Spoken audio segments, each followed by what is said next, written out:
Hey, so I can't be the only one who thought that patch 5.3 was going to be what came with the next DLC, right? I might be dumb. But yeah, this is a surprise for me. I thought that they were just showing off some of the stuff that'd be coming with. This is two updates between DLCs. That's really strange. I thought that they were intending. I thought they said the intent was to have only one major update between each DLC. Hmm. Well, either which way, my confusion aside, which I'm sure is mostly just on me, they've already hit most of the big news, so I guess this will just be the more precise patch notes, which some of it may be interesting, some of it might not be. If it isn't interesting, then I just won't upload this. They apparently had to separate it into two blog posts for technical reasons. And this will be, okay, yes, the battle balance changes. Okay. Well, that'll probably be some curious stuff, because if memory serves last week, they did say they intended to have some big balance changes in that regard, just to keep things interesting. Let me fix the webcam there a little bit. Okay. Alright, yeah, the Ogre Mercenary changes. They already discussed this last week.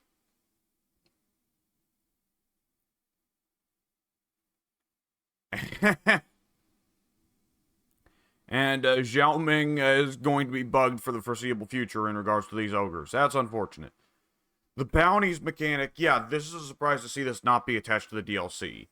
I assume that they're making these changes just to get ahead of what will inevitably be a bigger, better version of this mechanic for Goldfoot Maneater. But I already discussed those last week.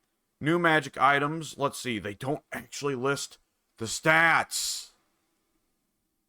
Oh, weird. And what's really weird here is two of the items have different names if you're playing as the High Elves. Now that's curious. Has there ever been an instance of that in the game before, where there's been explicitly the same item, it's just called a different name by different factions? Because that'd make a lot of sense, but that is a surprise. Research overflow, oh boy, okay, we're changing research systems here. Interesting.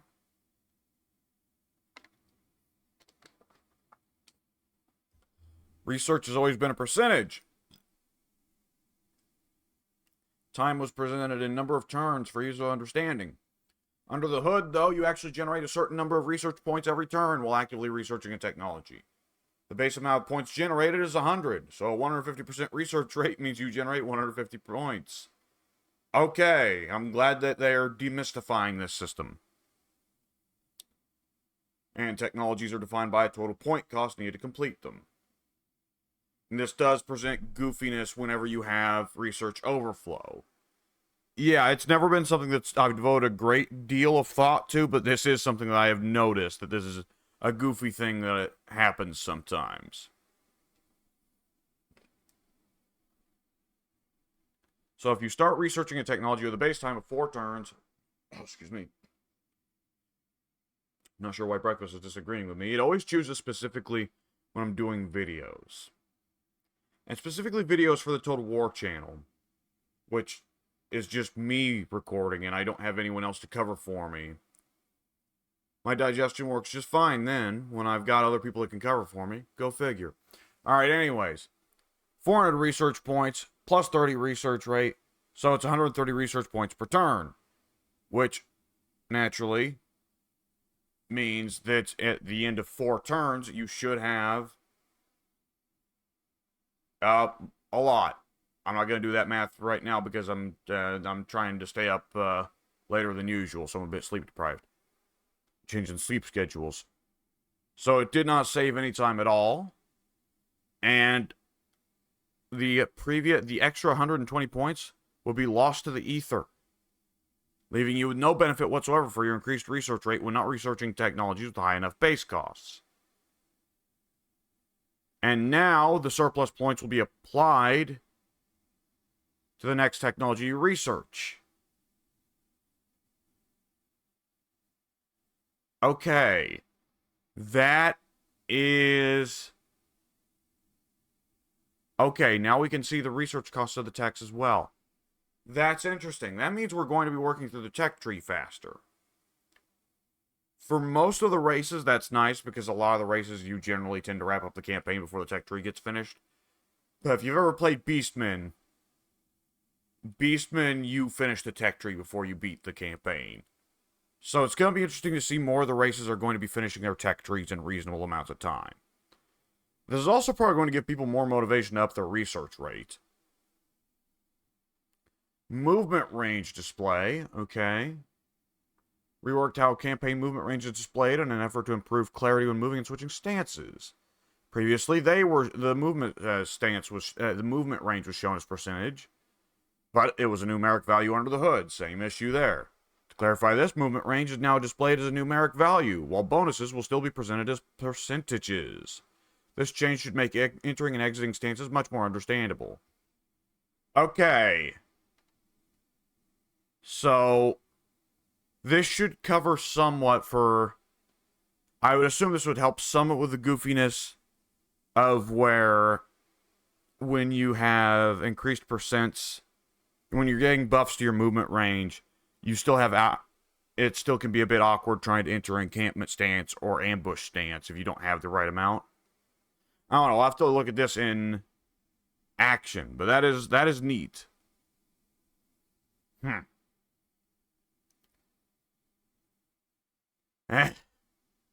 And now you have to press a confirmation to make a disciple army. Okay, I did not even realize that there wasn't a confirmation for making disciple armies. I've never made that mistake. But I've probably played Slaanesh. Excuse me. I don't know why it's going on now. Waits for the perfect time, it does. I've never played more than 20 turns of a Slaanesh campaign. I should change that at some point, but they were one of the ones... Slaanesh in particular struck me as kind of rough compared to the other Chaos campaigns, so I decided to hold off at least until some updates went on. And now Slaanesh is... I mean, everybody's received some mild updates to make the game easier to play. Plus, it's Immortal Empires and not Realms of Chaos anymore, so probably a lot better to play in that regard as well. And, yep, Graveguard with Halberds are here. And those look like pretty... Those actually are not super impressive stats by Graveguard standards. 34 melee defense is not crazy for an anti-large unit. 20 melee attack is pretty sad. But they've got armor piercing and anti-large. I assume that bonus versus large is going to be big enough to make up for the 20 melee attack. Other than that, they look like standard Graveguard. A little, top of the line for undead, but subpar when you compare it to any army of the living except Skaven. And the tree acne update. Yep, they've covered a lot of this. And we got some before and after shots. They do look nice. Oh, Cathay's gonna be real weird to see without the tree acne, because we've only ever seen Cathay with the tree acne. That does look very nice. I like that. Yeah, strong update choice. Modding. Ooh. Made a number of changes to Lua scripting files to enable modders to edit them without requiring a full overwrite of the file. This will not have a noticeable gameplay impact for most users. It will enhance compatibility between various mods and reduce issues when using multiple mods. And they give a shout out to Chaos Roby, All Is Dust, and Rocks, all of whom very cool modders. Curious. Okay, so better compatibility between mods. I wonder what mods have in the past suffered from issues as a result of this, and will now be compatible with each other where they weren't before. And addressed a known issue for modders by removing the previous cap on the maximum number of provinces, now allowing more than 255 provinces. Oh.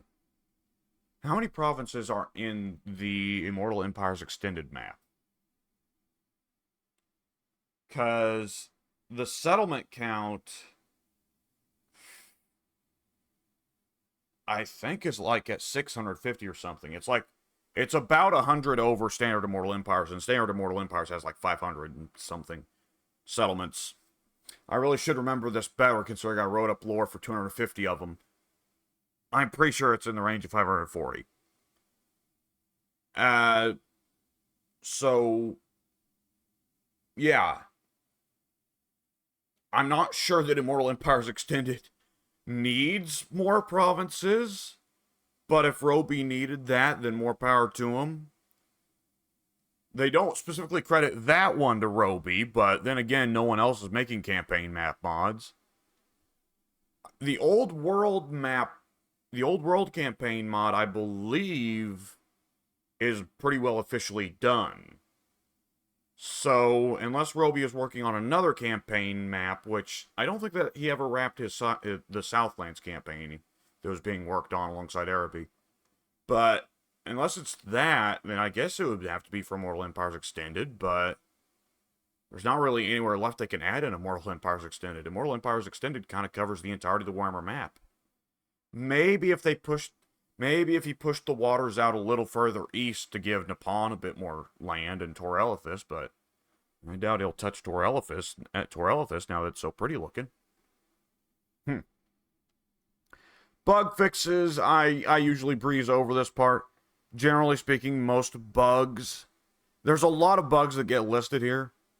I usually don't notice a whole lot of bugs, because I don't know why, but yeah, I'm not seeing anything too crazy.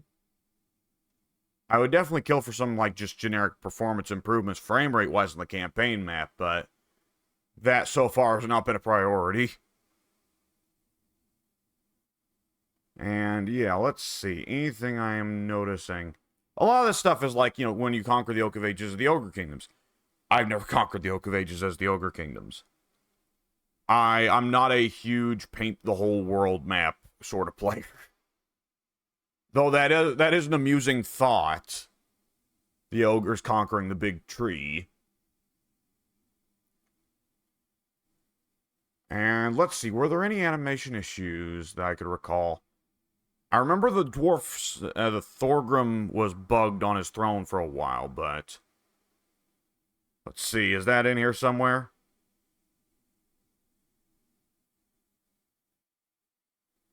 Not seeing it. Well. And let's see, anything else? Nothing that I have noticed. And miscellaneous. Let's see, nothing special. Okay. Fixed an issue where Oxyodal could be dismembered. Right, that makes sense that some of the legendary lords could accidentally be dismembered and have blood and gore stuff happen to them. When ordinarily legendary characters should not have that happen to them. If they're a character that shares an already pre-existing skeleton, which Oxyodal probably already had the pre-existing skink skeleton, I would assume. Small changes to multiplayer battles. And looking to deal with single entity blobs. New unit cap for single entity characters, monsters, and war machines. Whoa. Huh. That's pretty brutal. So you can only have 5 of lords, heroes, monsters, and war machines. I mean, I don't know the multiplayer meta, but that seems pretty brutal. Huh. Lord knows what consequences they'll have, though. And a whole bunch of changes to the modes, which I am not nearly well versed enough to have anything to say about. And then we get to the races and balance section, coming from the community source peer-reviewed balance recommendations thread on the forums, or at least they're getting thanked for it, with small and not so small changes to every faction in the game. Okay, so this is, I assume, going to be where we start getting really into the beef of it. Okay, wait a moment. So yeah, near the end of Warhammer 2, they changed the way the encourage ability works. Where it was set to...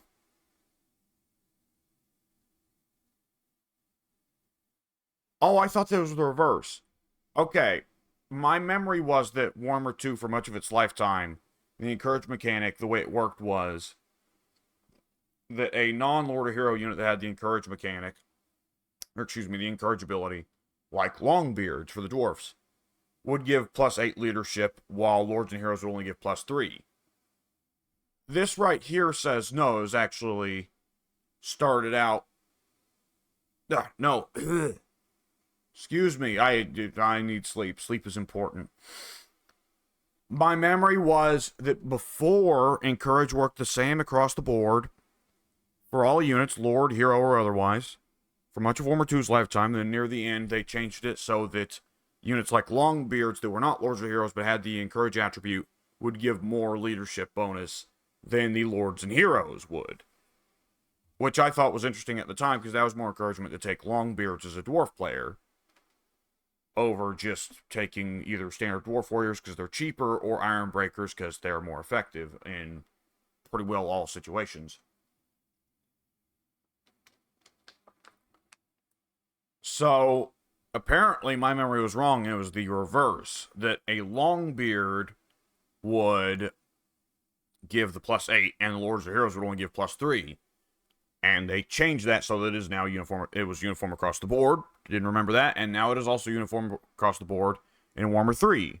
Weird that that change did not come through across games. Let's see. They also reviewed chariots. Chariot mass was wildly inconsistent, so collision interactions should now be a bit more uniform. Okay, it has been... I've definitely noticed that there are instances where chariots that seem like they should be broadly along the same lines, some of them would just be better. They mentioned the Gore Beast chariot as a monstrous chariot here. The chariot that I have always found the best results with has been the Tuskgore chariot for the Beastmen. That one has always yielded monstrously good results for me, but I always found that a bit odd. By no means do I think the Beastmen should have bad chariots. As a matter of fact, I think it makes sense for them to be one of the best chariot factions in the game. It kind of fits their general theme. But I found it odd that their chariots seemed to be better than the Gore Beast chariot, when the Gore Beast chariot is drawn by that big, weird demon gorilla thing. So if they're going to make it now uniform, the tiny little chariots like the Goblin Wolf chariot, not a lot of those in the game, will now have 1,000 mass.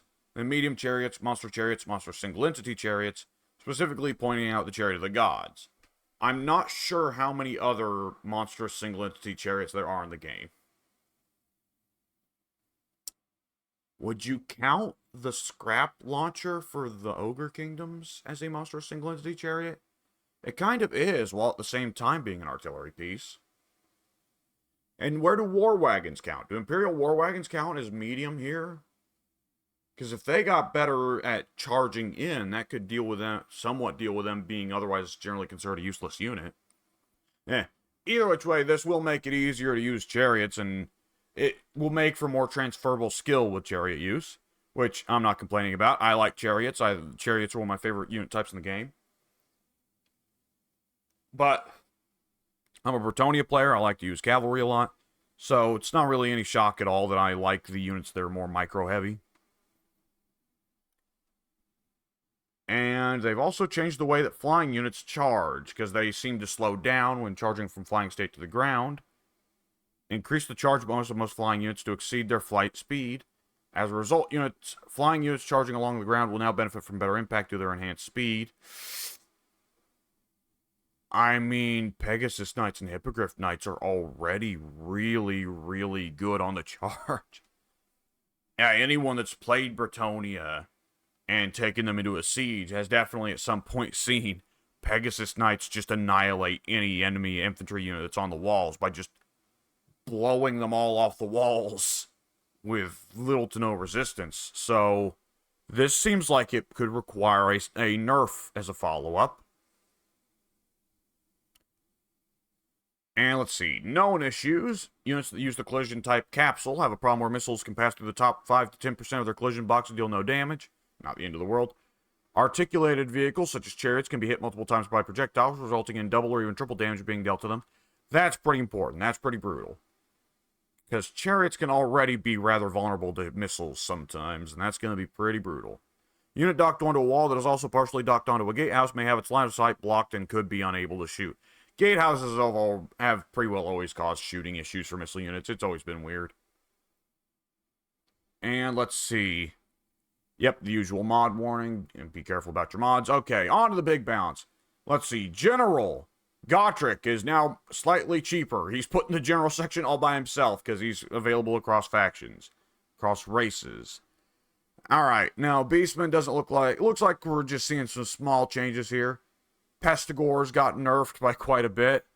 They are now, they hit less hard, they're a little bit less tanky, and they're a bit more expensive. Razor Gore Chariots had their damage and their bonus versus infantry increased by quite a large margin, I would assume to make up for the fact that they are probably no longer going to be one of the craziest chariots in terms of mass, I assume. But either which way, I'm not going to complain about that. I've always been fond of the Razor Gore Chariot. It's always been one of my favorite Beastmen units. Bestigors now have better charge bonus. They run faster. Okay, that is... I've always thought that the Bestigors were interesting as a shock infantry that you would cycle charge in and out. But they often didn't feel like they're actually quite so good at that job, at least comparative to the Gore Herd with dual weapons, who did so much damage because of their bonus versus infantry. So I'm glad to see Bestigors getting a buff in that regard. Making Bestigors a really strong shock infantry, to me, makes them different from the elite infantry of the other races. So I like to see the differentiation there, the variety. Mostly small changes from there, or just regiments of renown being brought in line with the others. Bretonia doesn't look like anything too crazy here either. Nah, peasant mob is now ever so slightly more expensive for everybody who's buying loads of peasant mobs, I suppose.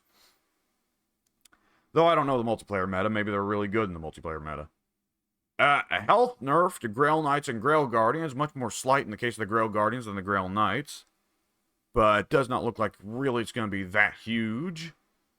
Grail Knights in particular tend to be reliant on armor and physical resistance to survive. And Grail Guardians have armor, physical resistance, and stupidly high melee defense. So it's slightly less tanky version of what was already some really tanky units, so it's not going to be that big of a difference, it looks like.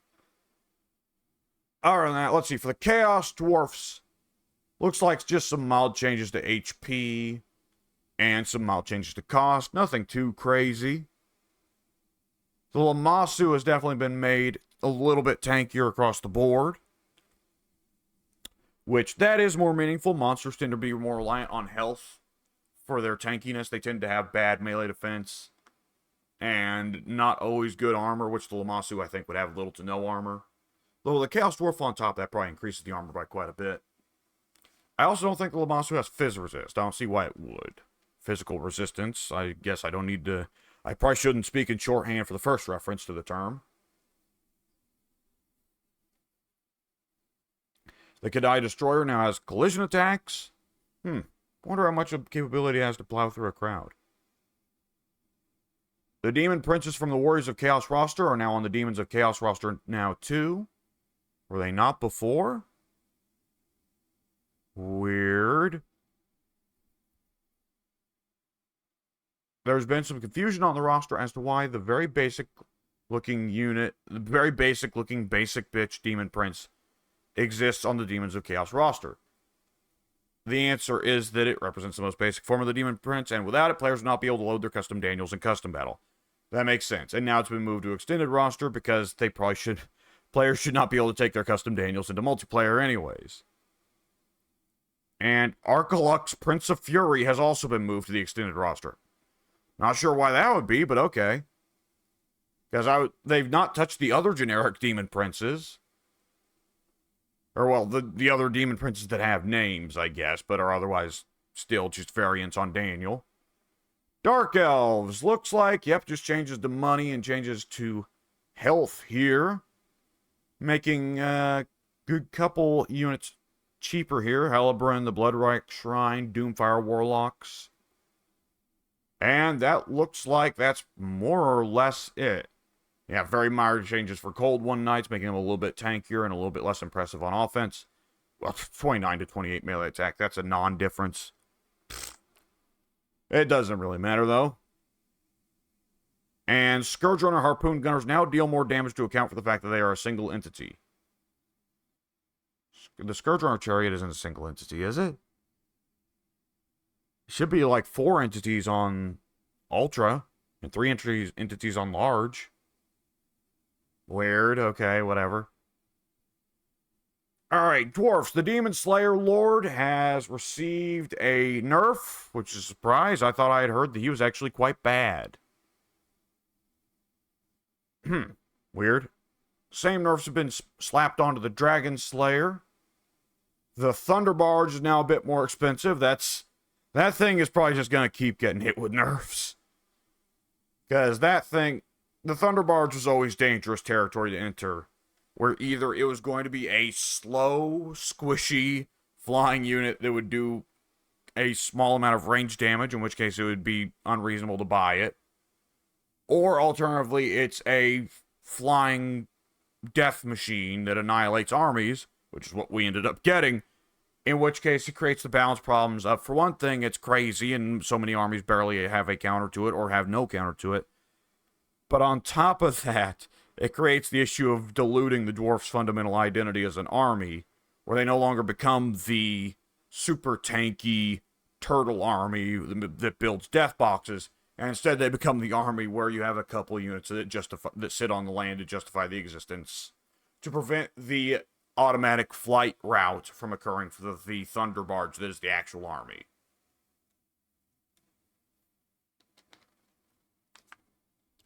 Reduced health and crew members for the bolt throwers. Didn't think about that, but yeah, they would have been a little bit tougher to flank than they would have been before, so yeah, that makes sense. Though, realistically speaking, you probably shouldn't have bolt throwers as a front line regardless. Just saying, even before they nerfed the health. Just saying. Alright, that's some mild changes. Iron Drakes get a little bit longer range. The Flame Cannon got a considerably longer range from 240 to 280. That's still... The range of a tower in sieges is 250, is it not? It might be 350. I think it might be 350. If it's 250, then the Flame Cannon has just become a much better siege artillery piece. But I think it's 350, because my memory is that the Dark Elf Reaper Bolt Thrower has a range of 350, and it's the exact same range as a tower. Could be wrong, though. That seems rather long range, because I don't think the longest ranged artillery pieces in the game are, like, the Empire's Rocket Launcher and the Bretonnian Trebuchet, and neither of those are much higher than, like, 410 to 420 range. So it's probably 250 range. So yeah, the Flame Cannon has probably just become a much better artillery siege artillery piece. So that's cool.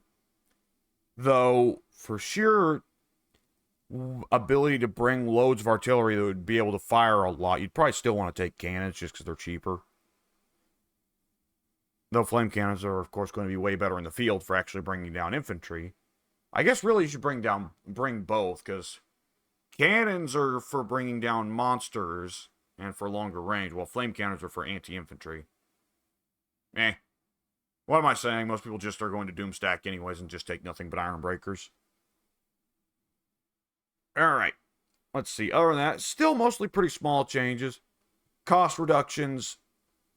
Health increases. Gyrocopters can no longer fire while moving.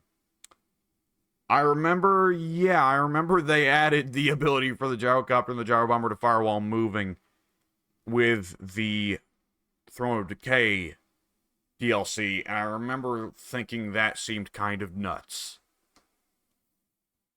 So apparently it was. I had not messed around with gyrocopter since that update, but I was figuring that'd be pretty crazy. And just generally nerfs to the gyrocopter. Less damage from its gun, less damage in melee for everybody who's throwing the gyrocopter into melee. Not sure why you would do that, but if you were going to do that, then this should learn you. Buffs to the ammo of the Brimstone gun. Curious. Largely unchanged gyro bomber, besides losing the firewall moving attribute.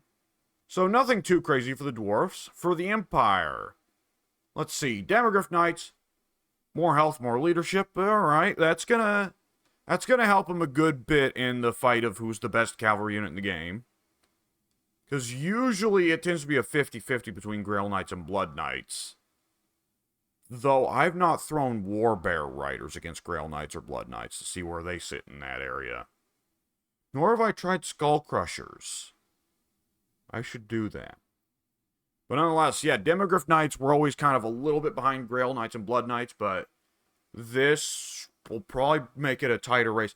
It was always a situation where you couldn't be sure who was going to win and who was going to lose. There are some matchups where, when you look at the stats, one of the units is just ever so slightly superior, or even a good bit superior, and yet it loses in what is a more or less balanced 50-50 situation, as in no one has the verticality advantage, no one's receiving buffs or debuffs. You get the idea. There are times where Blood Knights would fight Demogryph Knights on perfectly even ground, and while the Demogryph Knights may be a little bit statistically inferior, they'd still win. Now the odds of that have probably gone up. Nonetheless, Demogryph Knights with halberds have got increased melee defense and increased weapon damage, so that's nice. Good for them. A slight decrease in price as well. Yeah, I can see that. I always kind of looked at the Demogryph Knights with halberds as a unit I just didn't bother up to recruit, because regular Demogryph Knights still largely filled the same purpose. They didn't have they didn't have the bonus versus large, but they had armor piercing. They were still monstrous cavalry with very good stats. And if memory serves, the Demogryph Knights with halberds didn't have shields, while the standard Demogryph Knights did. And shields can be a big difference maker for cavalry. You know, shields can be a big difference maker for any unit. And let's see. Basic archers have got a little bit better range. Volkmar's Pimp Wagon now does a bit more, well, a lot more actually, damage. I wonder if they've changed the mass on it. If memory serves, the old Volkmar Pimp Wagon was never a very good chariot because it just couldn't pull through. And because it couldn't actually get away from most units in order to cycle charge back. But I'd be curious if now it could do enough damage on the initial charge. It'd be worth it to try, just as long as you've got another unit to pin the target down. Food for thought. Let's see. All right. Mostly, yeah, so far it's not been too crazy stuff. The steam tank and the land ship can no longer fire their cannon in melee. That's been the case for a long time, hasn't it? I mean, that they could fire their cannon while in melee. The steam tank, of course, I'm referring to. The longship, of course, is a unit that's only been in the game for... How long ago was Throne of Decay? 6 months? 5 months? Well, either way, the longship's not been in the game for very long, so doesn't matter what's going on with its history. Let's see. Celestial generals on Longmas now cause fear. Are they scared of the general, or are they scared of the Longma? Suppose either are fair. Those generals are packing some huge warhammers. The Astromancer, the Great Moonbird is now cheaper, and same if you put an Astromancer on him. The Jade Lion and Jet Lion now do a bit more damage. Okay. Greenskins, okay, none of this looks too crazy so far. I'll still get through it, because there might be still small changes that are nonetheless significant. Grom of the Paunch now does armor-piercing damage instead of standard for the most part. It has better splash attacks, or rather better knockback on his splash attacks. The Rogue Idol has worse splash attacks. And its Regiment of Renown now has magic attacks, so that's cool. Feral Wyverns are cheaper.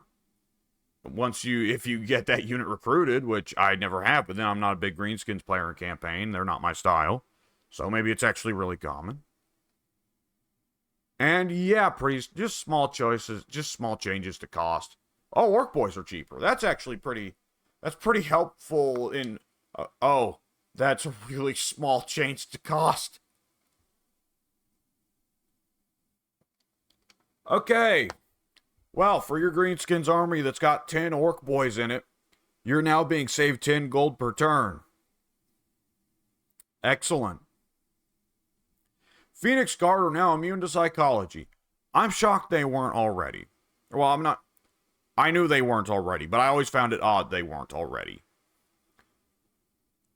Great swords aren't. Imperial great swords aren't immune to psychology, right? No, I don't think they are. There is some mod that made them immune to psychology I used for a little bit.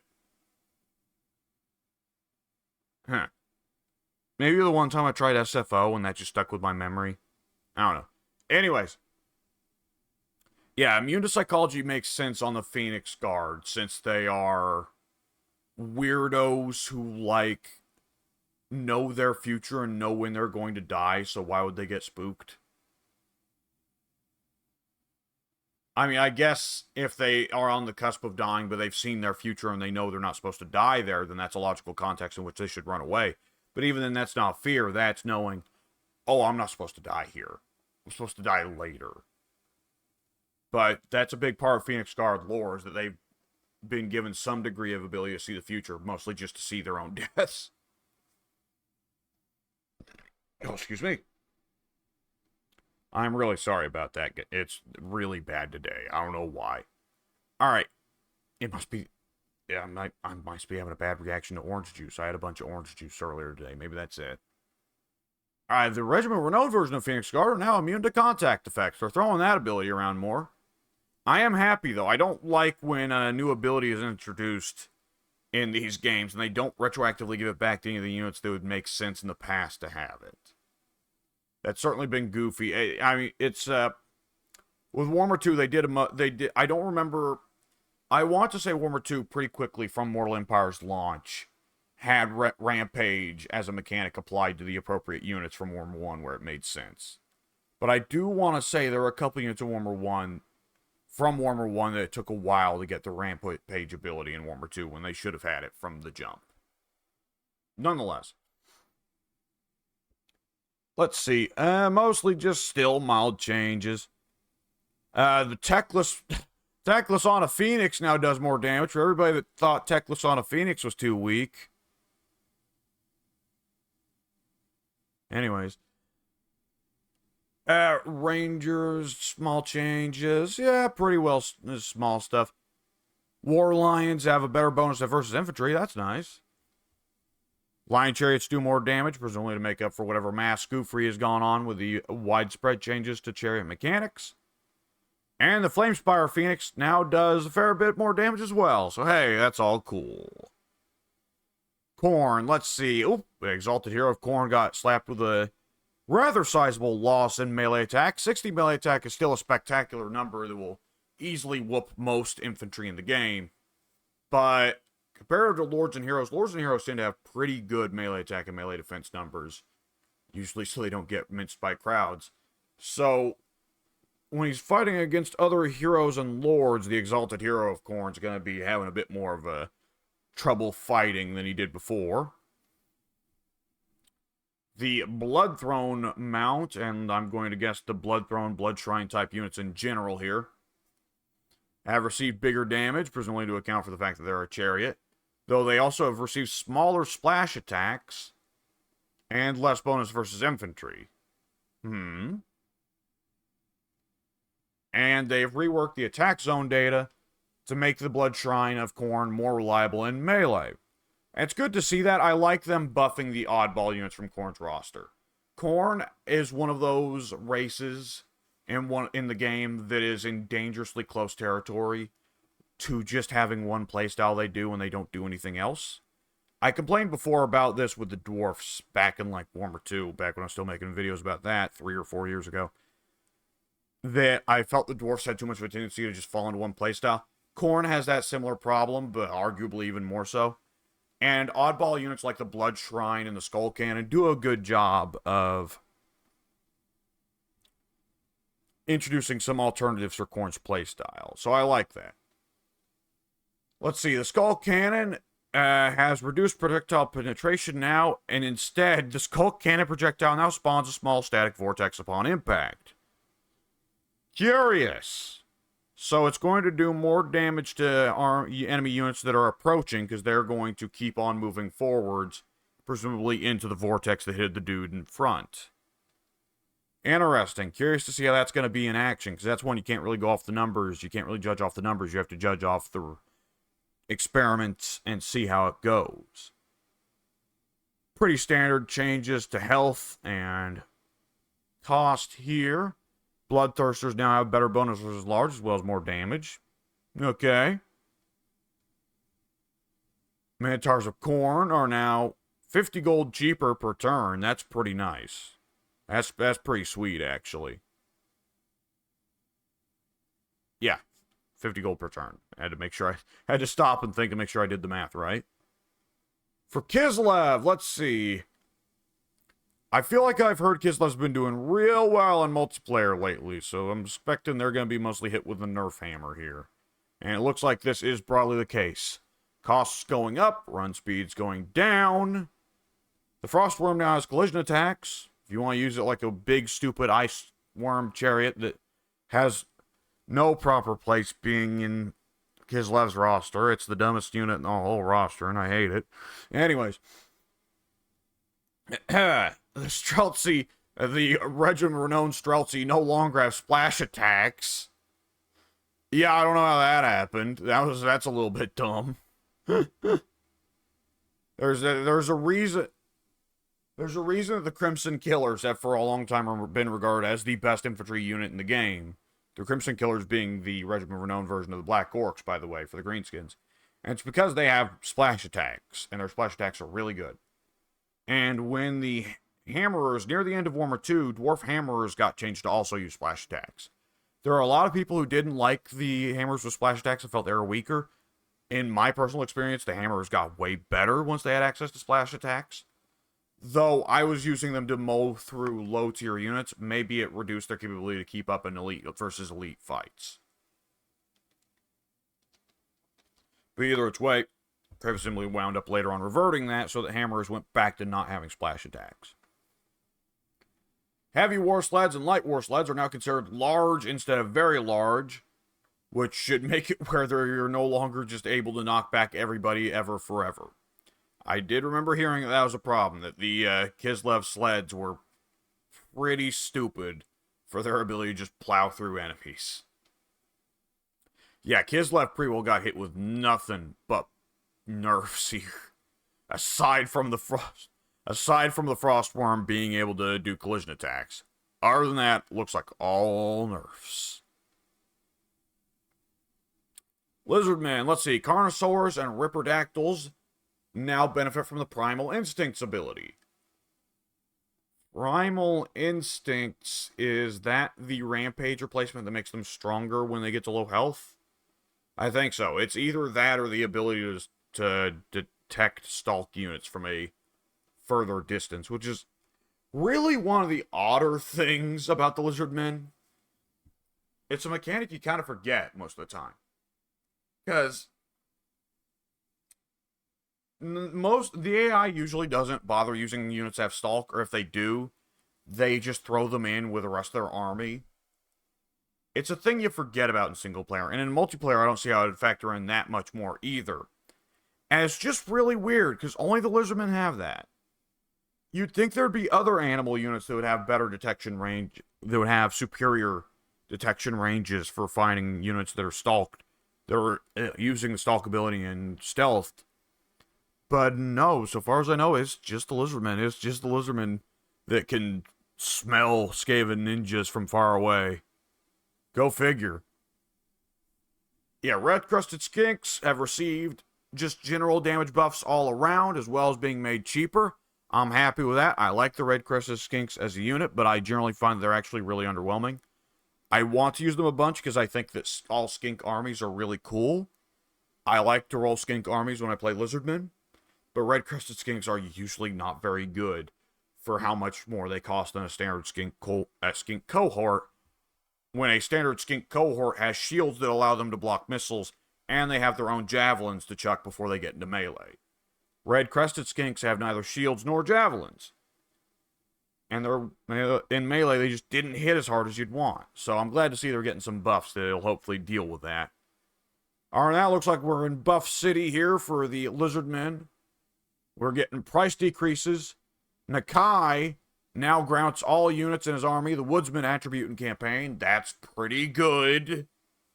That's pretty good for the Lizardmen, because the Lizardmen have a lot of monster units and a fair amount of cavalry units that do not like to be in the woods.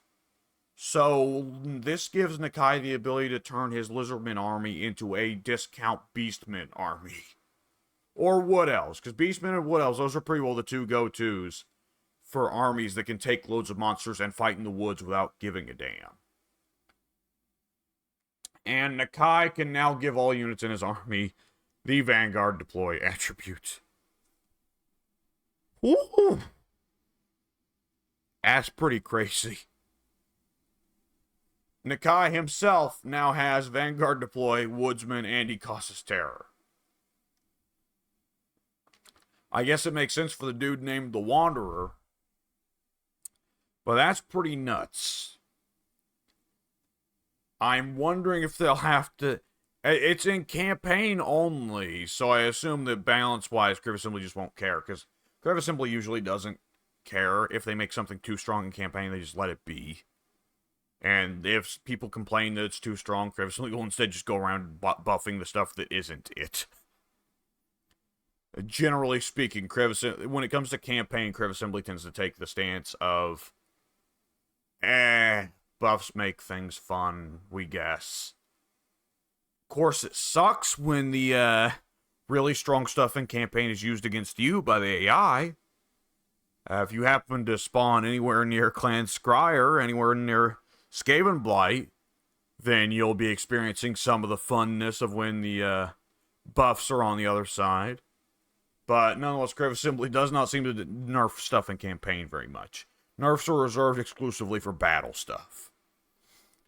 Anyways, Coatls now have collision attacks. I mean, it makes sense. The way they worm through, just slamming their head down, it looks like when they're in the melee on the ground, that makes sense. Do they have collision attacks in the air if they try to, like, fly through a horde of fellbats? That's something to experiment with, because I can't think of any flying units in the game that have collision attacks. Until now, apparently.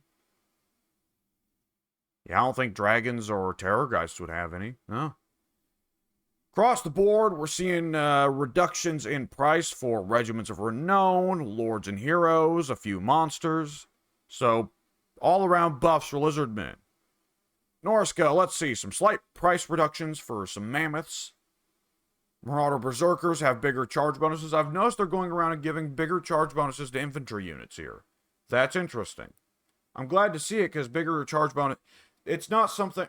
It's one of the things you have to deal with in Total War is, how do we make the different units, the different infantry units, have variety? How do we differentiate them so that it isn't just, here's a strong offense unit, here's a strong defense unit. This unit is better at killing, this unit is better at holding the line.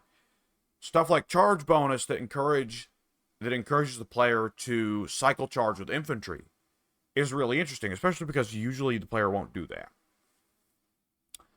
So I'm glad, that's cool to see. Though Marauder Berserkers, I don't think it would be wise to cycle charge them, at least in large part because they have that Berserker Rage attribute that gives them big buffs for staying in combat rather than cycle charging in and out. Then again, I've never tested to see if it'll still proc really well, even if you cycle charge. Here's something to experiment with. I'll probably forget to experiment with by tomorrow, but nonetheless, there's something to experiment with. Price reductions across the board, especially for Mammoths. Mammoths are just going to be cheaper in general here. So, I mean, the Mammoths were already pretty defining for Norska, but here you go, even more so now. The Ice Wolf Chariot now does better missile damage. Yeah, the missile on the Ice Wolf Chariot was always kind of an oddball afterthought. I never quite understood its purpose, other than just to immediately differentiate it from the dog-drawn chariot, or the horse-drawn chariot. Why do I think there's a dog-drawn chariot? That would make no sense. Little Look, Chaos Dogs would not be strong enough to pull a chariot. Anyways. Marauders with great weapons are cheaper. Let's see. Marauder Berserkers are cheaper. Or at least the Regiment Renown form was. Let's see. Mild buffs for the demon units that Norska can get in the campaign. Alright. Nurgle, let's see. Higher mass on the sorcerers, on the lords and heroes when they're on mounts. A nerf to exalted heroes again. Are all exalted heroes getting hit that hard? I'll have to pay attention for Slanesh and Tzeentch. So for Nurgle, that is going to be hitting a hard-hitting hero that Nurgle has, because the exalted hero is one of the more offensive units Nurgle has access to. So, I mean, it's still in keeping with Nurgle's general theme of doing very little damage and just wearing the opponent down very slowly with time, but that is still a surprise. Marauders with great weapons have been made cheaper, cut down to 500 gold. It's not the same price as the standard Marauders of Nurgle, is it? I don't think so. Great weapon Marauders should generally be a bit more expensive regardless. They're just going to hit harder. Even if you discount the armor-piercing stat, they still just have that much better melee attack and charge bonus. Let's see. Otherwise, pretty standard stuff so far in keeping with the general pattern. Oh, excuse me. Sorry again. I apologize. Rot Knights, more mass, more ability to charge through. That's going to be curious. Makes me wonder if that's to give them more capability to do a bit of charging down infantry, not just running down monsters and cavalry, which has so far been their general designated role in the Nurgle army list. Let's see. Some buffs to Tamarkon if he's on Bubebelos. Reduced cost. Reduced splash attacks, okay. And now they'll turn faster. The standard Toad Dragon now has collision attacks and also has less crazy splash damage. Interesting. Does Tamarkon on Bubebelos just turn faster than regular Toad Dragons, or was it that before he turned slower and now they're catching him up there, making it more uniform? Curious. Pestigors are receiving the same change for Nurgle that they did for Beastmen. And other than that, let's see. Plague Drones have received a double the charge bonus, which does make sense. It's in keeping what they said they were changing for the flying units. So, makes me wonder about the viability of cycle charging with Plague Drones. 32 charge bonus is still nothing to write home about, though. It's probably not that good. Probably not going to be that good of a cycle charge unit. Which cycle charging certainly is not in Nurgle style anyhow.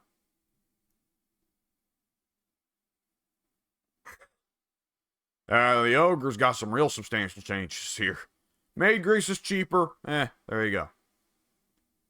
Okay, for the Skaven here, let's see. Very slight change. Oh, wow. They moved a single point of damage from armor-piercing to standard weapon damage for Ikit Claw. That cannot be for balance purposes. That has to just be for making cleaner numbers there, because it's gone from being 94 and 76 to 95, stuff that's cleanly divisible by 5. So that, I guess in that sense, it makes sense. However, increased entity mass, nearly double the entity mass, and quite a big gain in bonus versus infantry. So Ikit Claw on the motorcycle is going to be doing a lot better now. Cool. I wonder if all the Doom Flayers have received that change. I'll scroll down in a bit and see. Reduced costs, or actually increased costs for Ikit Claw when he's on the Doom Wheel. It was only $15.50 before? That's not much more expensive than a Doom Wheel alone. I mean, at that point, when you get a Doom Wheel, you might as well slap Ikit Claw on there. It's just a free caster, and a pretty good one at that. Let's see, the Doom Wheel is getting increased weapon damage and armor-piercing damage. Nice to see, and it looks like, yeah, these changes are pretty universal across the Doom Wheels and Doom Flayers. And yeah, there we have it. The Doom Flayers now have bigger bonus versus infantry. They now have ever so slightly less damage. and ever so slightly less melee attack in exchange for this increased bonus versus infantry and increased entity mass.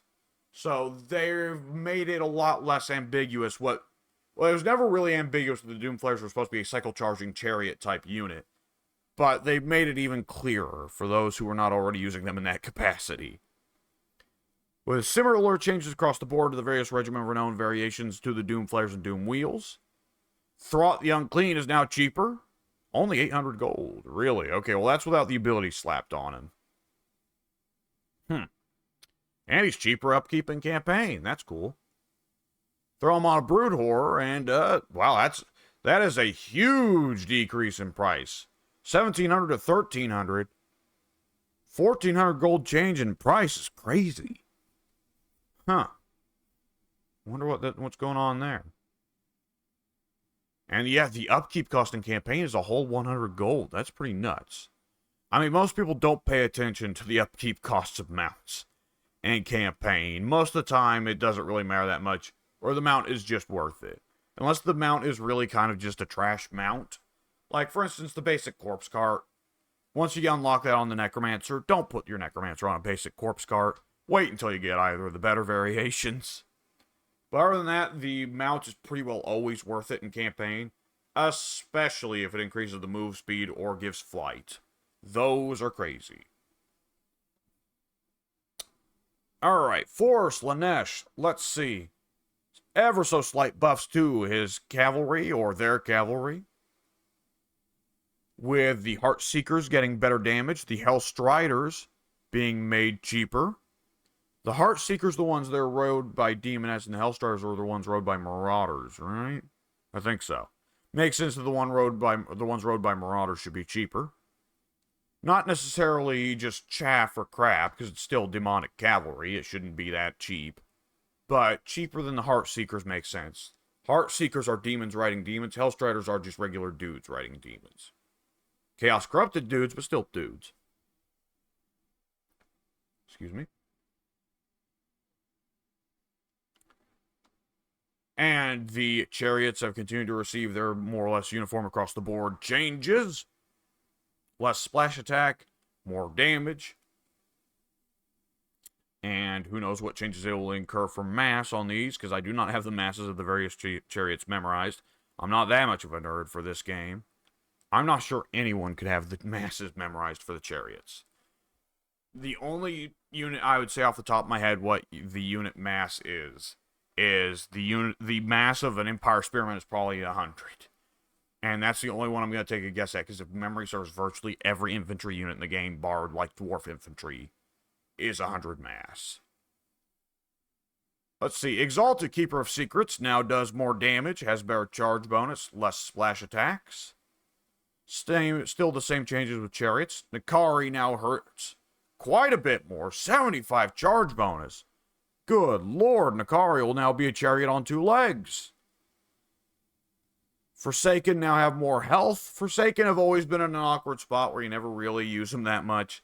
They've always been one of those awkward units that'd be weird if they weren't there, but you never use them. Usually if you have access to Forsaken, that means you also have access to Chaos Warriors. You're pretty well never going to choose Forsaken over Chaos Warriors. It's just not how it works. Fiends now have a considerable amount less health. Standard Keepers of Secrets now do more damage. So pretty standard stuff here. Yeah, so far, we're getting pretty close to the end of the list here, and I've not seen really that many balance changes that have knocked my socks off here. Though they did promise to increase the strength to buff the Chariot of the Gods quite a bit here. Yeah, it looks like it's pretty well in keeping with past Chariot changes. And also they slapped on Terror. Didn't the Chariot of the Gods already cause Terror? I feel like I've read like 3 updates by now from Crave Assembly that say they've given Terror to the Chariot of the Gods. Like, is giving Chariot of the Gods Terror the Total War equivalent of Minecraft every update saying that they removed Herobrine? Probably not. I'm probably just going crazy, but nonetheless, I feel like I've seen this before. Maybe I'm remembering a past patch where they added fear. Anyways. Let's see. The Crypt Ghouls for Archon the Black, specifically, are now tankier. odd. I always thought that Crypt Ghouls were well suited to the purpose of being the oddball, squishy, flanky, supporty infantry unit. I thought they fit that role quite well. I can understand, though, why they would make them tankier for players that want to run mostly ghoul armies. I've never dug in and done that, but I really should someday with a Strigoi Lord. That would be pretty cool. And pretty unremarkable changes to missile damage, recruitment costs, pretty standard stuff here. Tzeentch. Okay, by the way, I did know what... Oh, I was about to say, hey, the Slaanesh Exalted Hero didn't get hit with any nerfs. Now, I remembered, Slaanesh doesn't have an Exalted Hero. Tzeentch's Exalted Hero might not get hit with much nerfs either, because he's a weirdo that doesn't play like Khorne or Nurgle's Exalted Hero. So, yeah, anyways. Yeah, the Exalted Lord of Change is now cheaper. Whoo, 1,700 gold. That is a considerably better deal. Centaurs are now a little bit more expensive. But, let's see, for anything that's actually really crazy, it's pretty well in keeping. Slight changes to health, slight changes to upkeep, and chariots get buffs. Though I'm seeing now the Burning Chariot of Tzeentch. Now, let's see. Higher damage, higher attack, higher defense across the board. Interesting. Several of the other chariots have gained damage but lost melee attack. This one's, the Burning Chariot has gained in every category. Though the Burning Chariot was never before really designed to be used as a melee chariot. It was mostly used for the capability for the flamers up top to shoot from high. So, giving it more melee capabilities does open up more possibilities with it. And it has also gotten a bit cheaper, so that's nice. Vampire Coast Artillery now has higher leadership.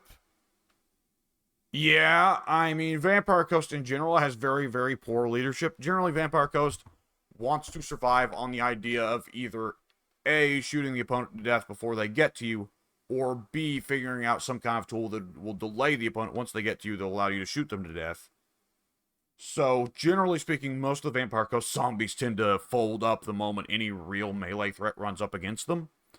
But it makes sense if the artillery needed a little bit more leadership, because if, like, one singular unit of Goblin Wolf Riders just vaguely got a whiff of Vampire Coast mortars on the wind, I could see the mortars having routed over something as small as that before. So, makes sense where they buff that.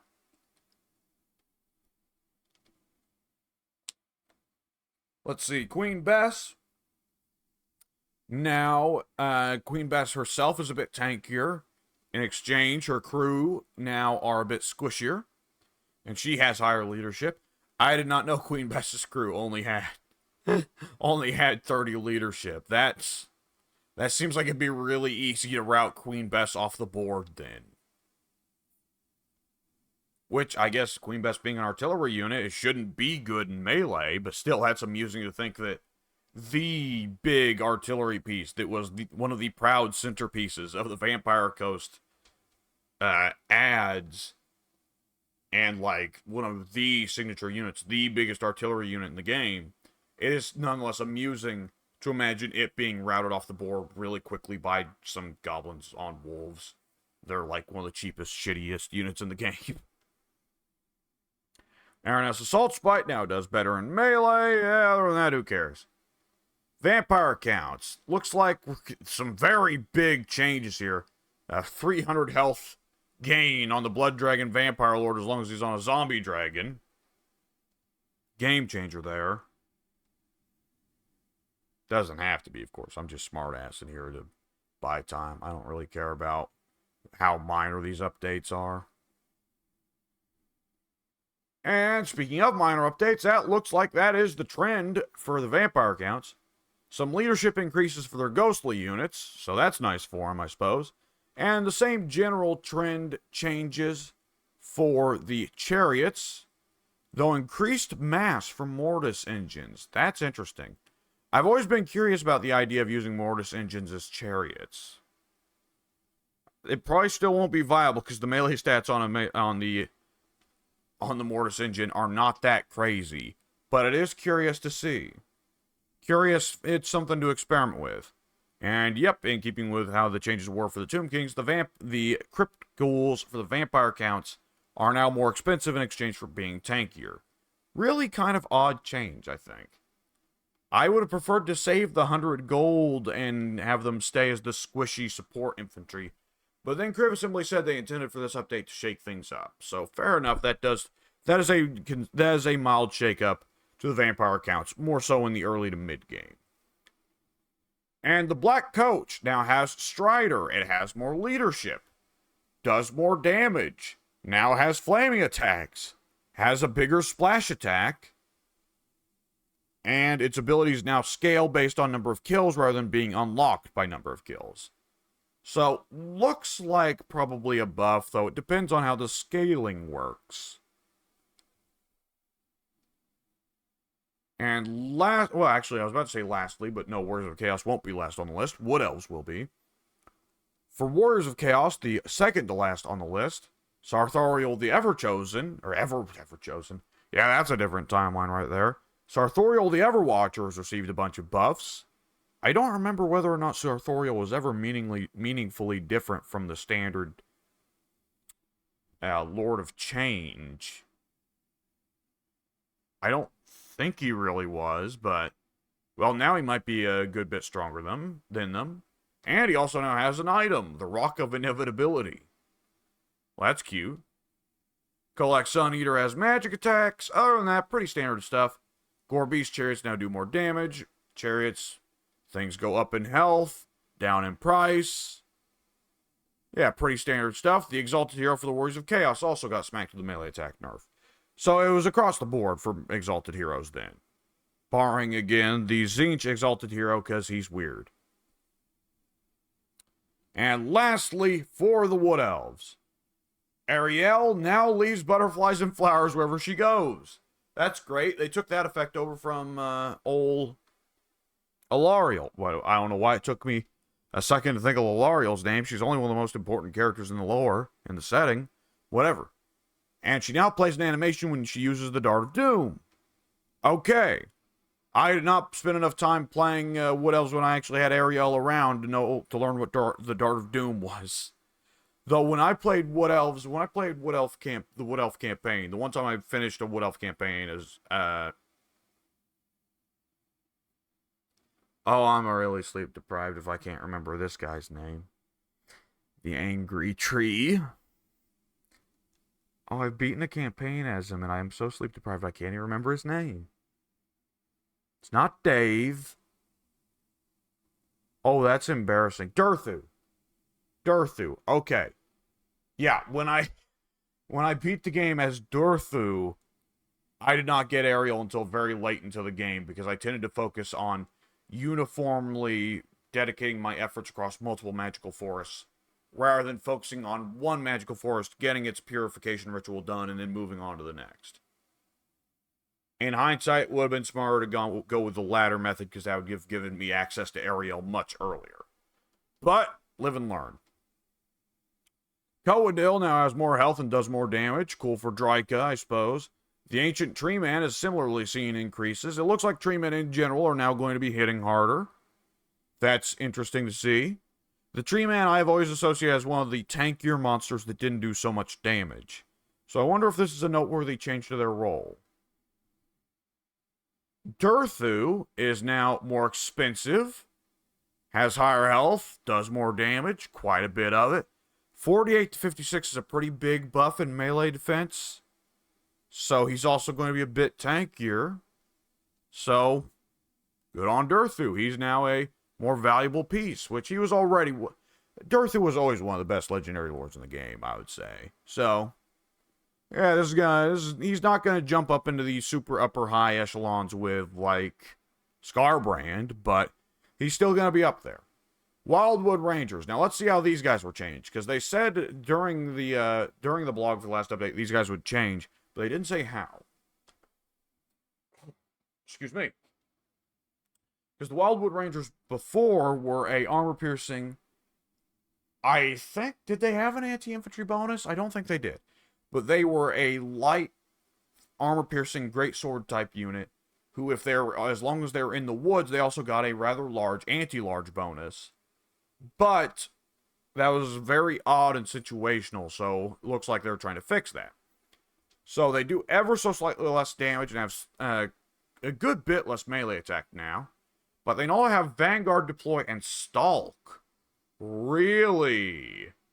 A unit with great weapons that has Stalk.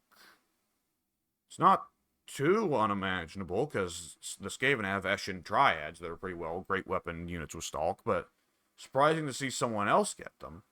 That's going to really enhance the Wood Elf's capability to play a stealth playstyle. Curious. And they do now have a bonus versus infantry. Okay, yeah, I was right. They didn't have bonus versus infantry before. And the Guardians of the Wildwood ability has been reworked to be closer to its tabletop equivalent. Previously, it granted anti-large bonus if the unit was in a forest, but now it provides more general melee stats when a terror-causing unit is nearby. Is that the first time there's ever been a unit that has got an ability that changes their behavior whenever there is a fear or terror-causing unit nearby? That's curious. I like that. Modders are going to make use of that. I like that. I like the sound of that. And that looks like the end of the changes to units. We get some spell changes.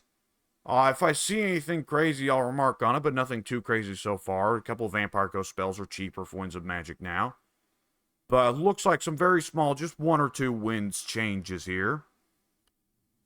Oh, my TV just blacked out for a second. Whatever, it does that. Fleshy Abundance upgraded now affects 4 friendly units instead of -1.